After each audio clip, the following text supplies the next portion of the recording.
And a remarkable story following the Andover tornado. A family says their dog was swept up and carried by the storm. As KSN Jessica Watson shows us, he's now barking right along.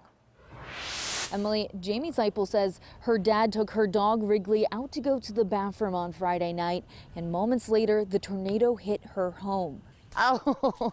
Meet Wrigley, the almost one-year-old pup who has had a wild few days. It began with a quick trip outside. As soon as Dad sat back down, the tornado came through the roof. While paramedics cared for Jamie Seipel's parents who were injured in the storm, she frantically started searching for Wrigley. I was screaming hysterically, and nobody had seen him whatsoever.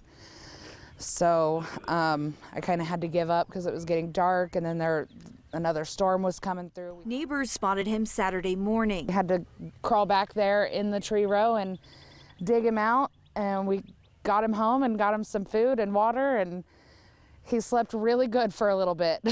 Seipel believes that Wrigley got caught in the storm and carried about a quarter-mile away. If he couldn't see me, he would stay right where he's at.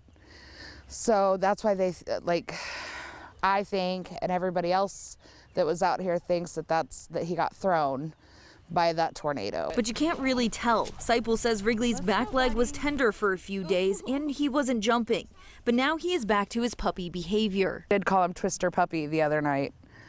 And then, because he still has so much puppy energy, I've always said he's kind of like a tornado.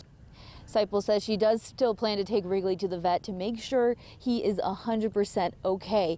And she was also able to find in the rubble some of her late husband's belongings and her daughter's ashes in the rubble. She says all things considered, she feels lucky. Here for you, Jessica Watson, KSN News 3.